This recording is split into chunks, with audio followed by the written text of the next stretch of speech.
Be honest. How many of you have skipped swatching and just hoped for the best? I know I have. Today, we're talking about swatching for knitting. Why you can sometimes skip it, when you really need to do it, and when it's okay to swatch as you go without sabotaging your project. What is a swatch and why do we do it? From now on, when I say swatch, I will be talking about casting on a fairly large number of stitches. Like I usually cast on 36 stitches and do a garter stitch border with 30 stitches of knitting in between. I always try and do them the same way just so that I always remember that I'm measuring 30 stitches and also 30 rows that are inside the garter stitch border. Now, after the knitting, you have to treat the fabric like you would treat your final project. So whether that's soaking it in cool water and laying it flat to dry or steam blocking it, however the yarn label tells you to treat your fabric, that's what you want to do to your swatch. And your swatch will tell you the gauge, how many stitches per inch and how many rows per inch that you're getting. It will tell you if you like your fabric or if you don't like your fabric. It will compare how you knit to what the designer is saying she would like or he would like for the pattern. It can also be a warning sign and can tell you if you need to change something, perhaps the yarn, perhaps your needle size, to be a successful project. And swatching can help you know that before you get too far along in your project and waste a lot of time and perhaps money. Basically, your swatch is just a little preview of your project. So it will tell you if you like how it looks, or it may be a warning sign that you need to be doing something a little bit differently. There are times where it's usually okay not to swatch. And notice that I said usually, but not always. If you're making something where the size does not matter, it's usually okay not to swatch. And that is if you're fine with it maybe being a slightly different size or a way different size than what the pattern specifies. So things like scarves and cowls and shawls that really don't have to fit. You're wrapping those around your body, and if they're a little bit longer or a little bit shorter, it probably doesn't matter. So those, it is definitely okay not to swatch. Well, maybe not definitely. If you don't want it to be a different size, then you probably should swatch. But in most cases, it's okay not to swatch on things that do not have to fit. Another time where you may not need to swatch is if you're knitting a project that is similar to another project that you've already knitted in the same yarn and in the same needle size. And in that case, the first thing you knit is really a swatch for your next project. So you probably don't need to swatch in that case.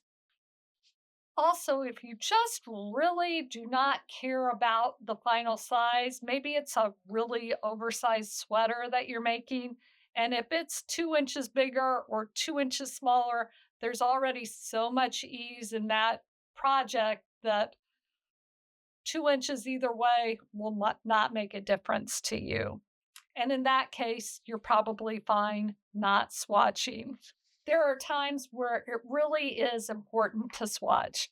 When you're making things that really have to fit, like a pullover with just negative ease or a little bit of positive ease, or a cardigan that you don't want to slip off your shoulders, you should really swatch to make sure that finished object fits the size that you need it to be. If you're just 1 stitch off per inch, that can make the difference between being the size that you want and 2 sizes too large or 2 sizes too small. Another instance where you really need to swatch is if you're using a really special yarn. Maybe it's super expensive, or maybe it's a one of a kind and you want to use it for a project. You need to swatch to know what your gauge is, to really know if you like the fabric and if you have enough of the yarn to make the project that you want to make, and your swatch will give you that information. Also, if you've got a yarn that's really unfamiliar to you, or a stitch pattern that's unfamiliar to you, it's a great idea to swatch to just see if you like how that yarn works, if you like how that stitch pattern works. And swatching will give you that information. So it's a great source of information. Swatching can also tell you that if you like the fabric that you're getting and it's different from what's specified in the pattern, you can use the gauge switch tool that's on my website to plug in the numbers that you're getting and tell you what numbers to use on the pattern to get the size that you want. So if you're getting 6 stitches per inch rather than 5 stitches per inch, if you plug those numbers into the gauge switch tool, it will tell you what size to make on the pattern to get the size finished project that you want. Now, there are times when you can swatch as you go.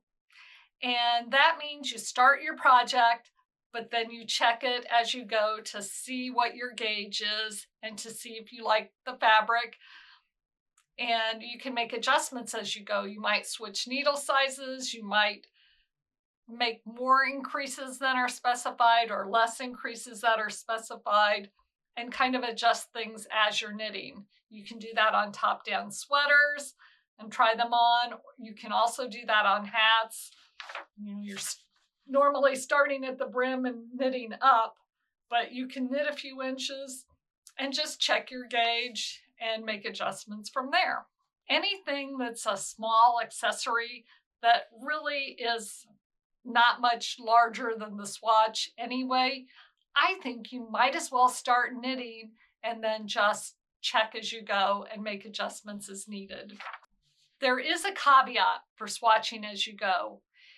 If you're somebody who is uncomfortable making adjustments on your own, or if you really hate to rip things out, then swatching as you go is probably not the right method for you.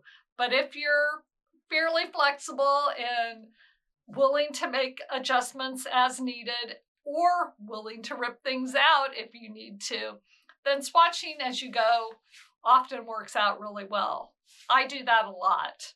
There are ways that you can make swatching a little bit less annoying. I know we think it's taking up time when we really want to cast on our projects, but if you kind of change your mindset and consider the swatch really as part of the process, as making sure that you like what the fabric looks like ahead of time so that you'll be happy with your finished project, you can then think of swatching as part of the project and not something that's delaying you from casting on.